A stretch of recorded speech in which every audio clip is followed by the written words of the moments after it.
In the last video, we had seen something which many people feel is a mind-boggling idea, that I am non-different from Ishvara,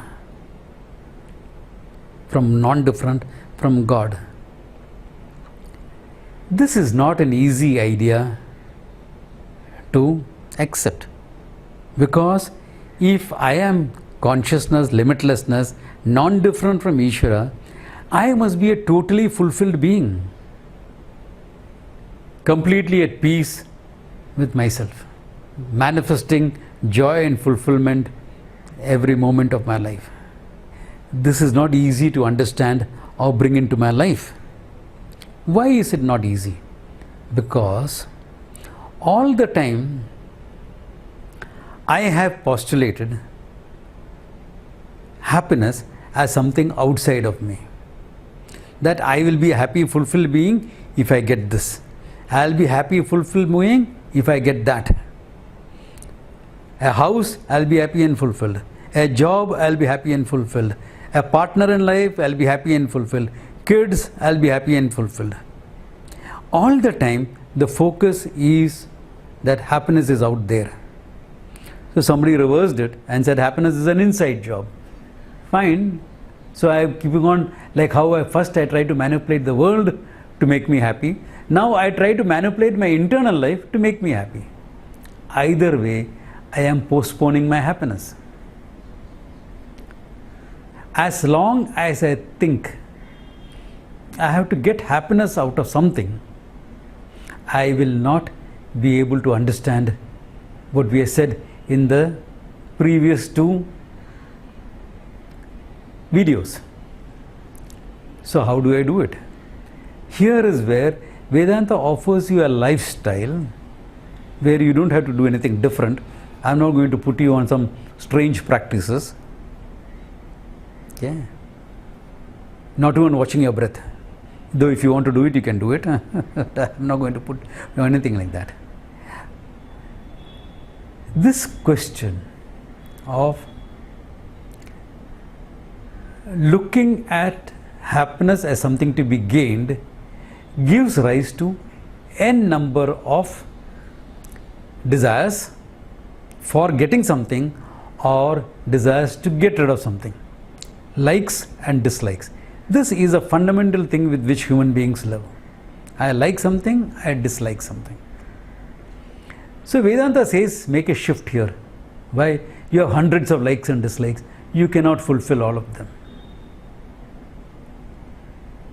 Let us go behind the likes and dislikes to our hidden priorities. Okay? The priority being the hidden need out of which a desire springs forth. Like, for example, somebody comes and says, Swamiji, I want a job. I say, why do you want a job? Why do you want a job? Hey, I want to make some money. Oh, money? Okay. Open a tobacco shop around the corner. Swamiji, how can I do that? I am an MBA. I have a master's degree in management. So what's wrong in opening a tobacco shop? No. I want some social standing in it. So look at it. He wants a job not only for some financial independence, which is a priority in life, but also for social standing. So like this, when you examine all your desires, you will find that 100 desires can be resolved into half a dozen priorities.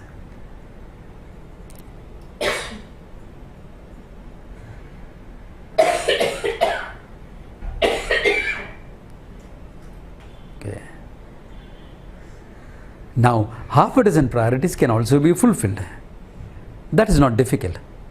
So I live a life focusing more on my priorities, but still these likes and dislikes will manifest out of that.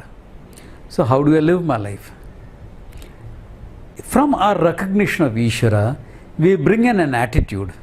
Now this attitude is more in the Indian cultural context, though it is there in every religion. What is that attitude? Anything, how do you take anything that comes from God, from Ishvara? How do you take it? You take it feeling blessed, like you go to a mosque, a temple, church, and you get something from there. Either the priest offers you the wine dipped in the bread dipped in wine, or some dried fruits, or a sweet. What is your attitude? Things may be different, religions may be different, but in all of them there is a glad acceptance, a feeling of being blessed when you accept it. Now this is inside a temple or a mosque, so and so forth. We extend this attitude towards life. Why? Because as we saw last time, the whole universe is a manifestation of Ishvara. I do my action with certain expectations. You cannot act without expectations. It is foolish to act without expecting certain things. You plan, you act. You don't know all the forces at work in nature, which may support you, may not support you, may even work against you. My expectations may be in harmony or not, but the result is always in harmony with nature. It's harmony with what? With the manifestation of Ishvara, that is Ishvara's order. Another term for it is Ishvara's dharma. This is a manifestation of Ishvara. The natural laws, they can be laws of physics, laws of economics, principles behind commerce, all of them are manifestation of Ishvara. If they are a manifestation of Ishvara, the hands of God, the hands of Ishvara has shaped my result. Therefore, the result is grace, or in the Indian context, prasada from Ishvara. If it is prasada, then grace coming from the Lord, there is always a glad acceptance. It may not be what I wanted. The result may not be what I wanted. But I learn to accept it and I learn to deal with it. Why?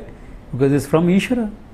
How can I not accept it with a glad heart?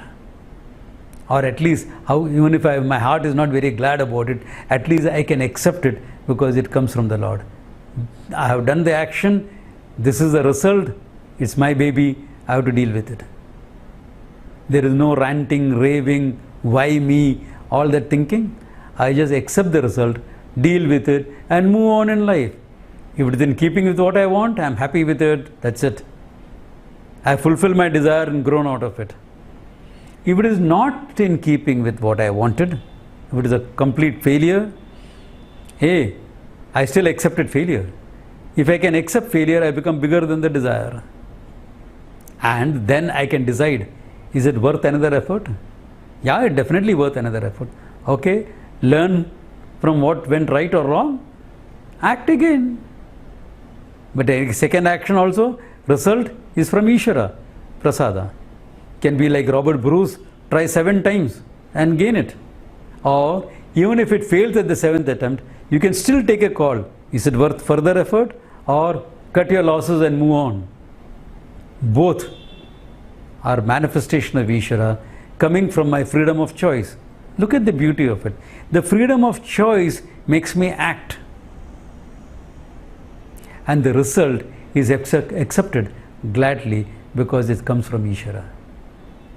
This attitude frees me from the hold of likes and dislikes, from being victimized by my own desires, because I have learned to grow bigger than my desires. So that now I find that the unfoldment that we had in the second and third videos working more and more in me, and one fine day I'll find, hey, I'm a fulfilled being. The knowledge has worked in me because I'm no more postponing or looking at joy and fulfillment where it is not to be found. Nothing will give me a permanent joy or fulfillment in life. I have come to understand that from my own experience, from my own life. And in time, this knowledge fructifies in me, grows in me, and becomes my own. And one fine day I find myself, hey, I am that fulfilled being. More nuances next time.